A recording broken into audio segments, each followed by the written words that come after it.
Hi there, this is the banjoheathen, and I'm going to talk about another technique for playing the lyre that I haven't discussed in previous videos. In previous videos I've talked about block and strum and the sort of advanced version of block and strum that comes from Lithuania from the playing of the kankles, and you can see more about that at this video right here. So the block and strum technique was posited based on an illuminated manuscript, the Vespasian Psalter. There's an illustration of King David playing the harp. It kind of looks like this.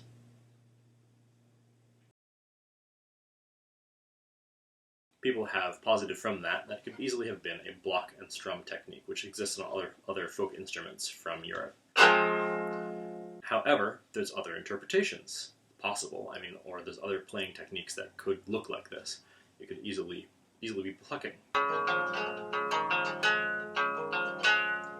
We don't really want to assume that the illustrator was an expert in music or played a musical instrument. It's possible, but it's kind of unlikely. But they certainly had a musician pose for this illustration, and I'm sort of guessing they would have said, hey, sit like you're playing your lyre, and the guy sat there and they made a sketch and then they turned it into the illustration. Would be my guess of what happened.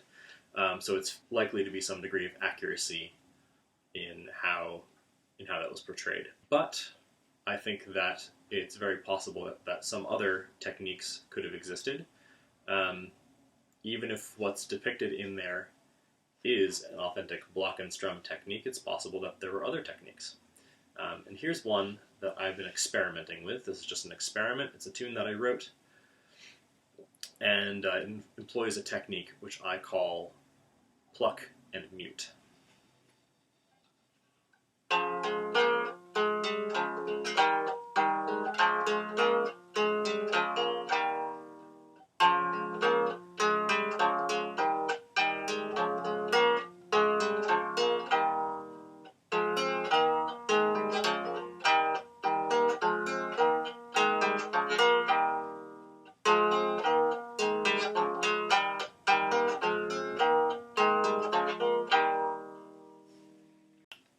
So what makes up the anatomy of that technique?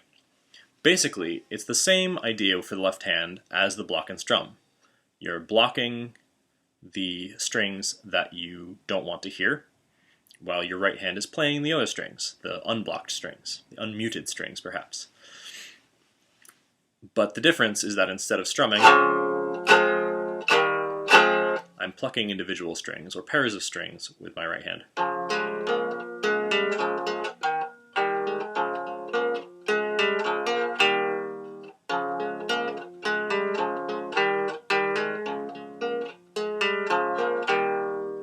And why do I do this? Well, here's why. If I don't do it, it sounds like this.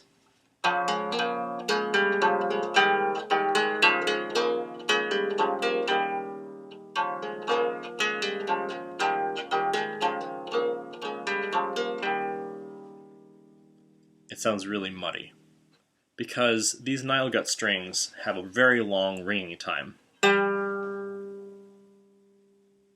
Still going. So if I play a little 4-note phrase, all 4 of those strings are still ringing by the time I get to the last one. So I end up having this ringing, which is kind of a nice sound, but it may not be what I want. What I want is more separately. I can follow each string after I play it with my left hand to mute it, but while I play the next string. That's a very simple version of it. I could go.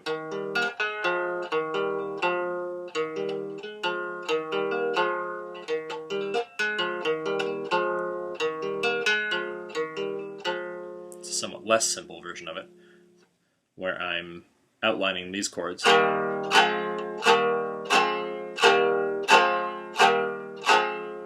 I'm playing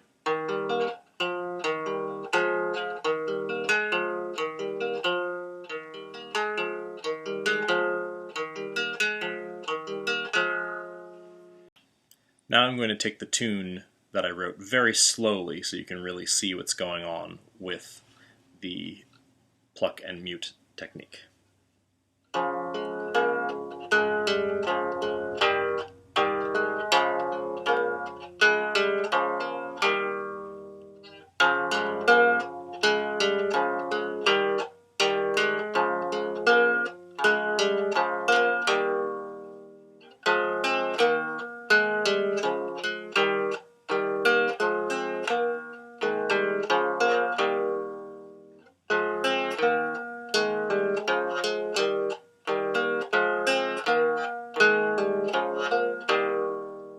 So that's the pluck-and-mute technique. I think it is definitely a fruitful technique to try.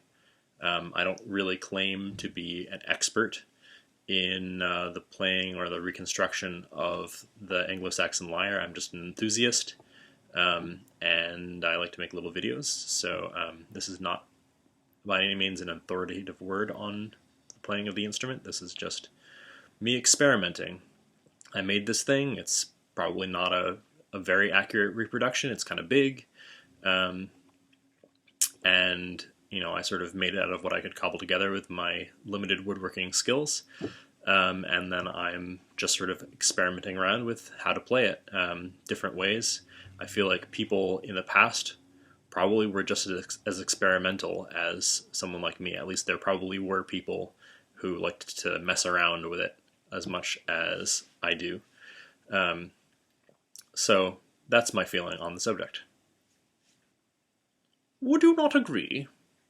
Yes, I would. Well, good. Goodbye.